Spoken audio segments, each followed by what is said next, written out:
Good evening. Picture, if you will, a deserted corner of an abandoned shopping mall. Fluorescent lights flicker overhead. Half of them long since burned out. Dust lies thick on the tiled floor. And there, standing alone like a forgotten sentinel, is an old payphone booth. Southwestern Bell, Model 7. Its chrome edges tarnished. Its glass smeared with years of neglect. Most people would walk past it without a second glance. But tonight, someone does not. A man, tired, perhaps a little desperate, steps inside.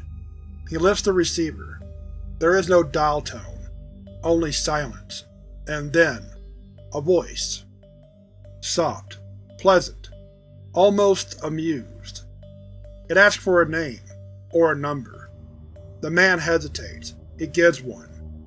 The voice chuckles, low, intimate, like an old friend sharing a secret. Long distance, darling. That'll cost you. He drops in a quarter. The voice purrs its approval, and then the conversation begins. Not with the person he called, with the voice. It tells him exactly what the other party is saying, but with embellishments.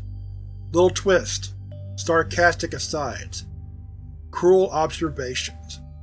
The kind of commentary that cuts deeper than any insult ever could.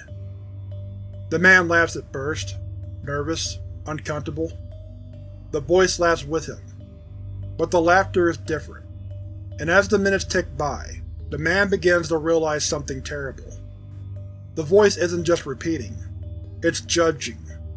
It's whispering the things he never dared say aloud. It's peeling back layers he didn't know he had. And when he finally tries to hang up, the line is busy, very busy, and the voice is still talking. Ladies and gentlemen, welcome to SCP-519, Cheeky Phone Booth. A telephone that never forgets a conversation. It never lets you forget one either.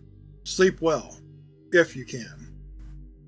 Item Number: SCP-519. Object Class Safe. Special Containment Procedures. SCP-519 is to be kept in a standard storing room, 5 by 5 meters in size. It must not be connected to a phone line, unless experiments are being performed. Description: SCP-519 is a Model 7 Southwestern Bell phone box with heavy graffiti. Serial number. Its displayed phone number matches that which it would have if it were in service. It was recovered from an abandoned mall in Missouri, following rumors of a talking telephone box. When the handset is lifted, the user is greeted, with variations according to season and time of day, by a voice asking for the correspondent's name or phone number. The voice is of indeterminate gender, though most users perceive it as belonging to the opposite gender. Dialing the desired phone number instead of speaking into the handset causes the voice to become petulant. Any person may be requested, as long as the phone connection to a phone dedicated to that person can be reasonably established. Phones called may include blacklisted numbers, and similar phones that are not supposed to receive calls, etc. Should that be the only phone used by the person on a regular basis.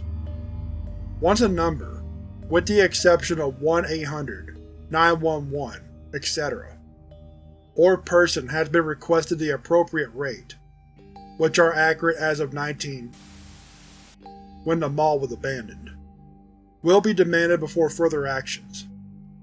Vocabulary and speech patterns of the voice vary greatly, but appear to roughly match those of the user, with a few exceptions. During the entire conversation, the user will never directly hear the person they have called, instead having their speech reported by the voice. Conversations appear normal from the other end of the line, with speech addressed to the SCP not heard. What is heard, however, might not reflect the exact words used by the speaker. The voice will often comment profusely on the intent of either speakers, and even mock the user in a devil angel on the shoulder fashion. Its overall personality varies from sarcastic and misleading, and reporting to bubbly, and ridiculously willing to trust the interlocutor. Interrogating the voice itself makes it grow increasingly aggressive in its refusal to answer, always along the line of, "I'm only there to repeat what people say," until the conversation is cut and a busy line tone begins playing at deafening level. Hitting or damaging the box will lead to the same result, although it has displayed the ability to discern whether or not the speaker is responsible for such actions. Only well-defined persons or numbers are accepted. Random, or purposefully invented names will fail, but not, for example, reading a random name from a phone book. One can request family members by relation rather than name: my mother, my cousin. And even if there are several possible, the intended recipient will be called. Requests such as, "that girl I met yesterday," unless a number or name is known, will be sneered at by the voice. Requests for fictional characters will lead variously to the phone reaching actors who promptly played the character, homonyms, or the creator of the character. Calls can only be done to a phone line that can be described as normal for that person, such as a house phone, cell phone, or office work, although the line being blacklisted is not an impediment. Phone calls have carried through strictly internal systems on several occasions. Similarly, SCP-519 appears able to bypass all automated phone systems, to the point of immediately connecting to the desired department of a company, even if only the phone number was requested. It is also able to connect the phones in locations where no signal should be able to reach. Addendum 01. When requested to call SCP-145, SCP-519 retorted, "That line's occupied, dude. Always was," and refused to expound further. Incident 519-A. On Agent unexpectedly requested a call to SCP-400-ARC, upon which the voice commented, "Oh boy," before apparently establishing a connection. Dr. immediately ended the experiment, and both were later disciplined when it was found that SCP-400-ARC had begun ringing at the same time the connection was established.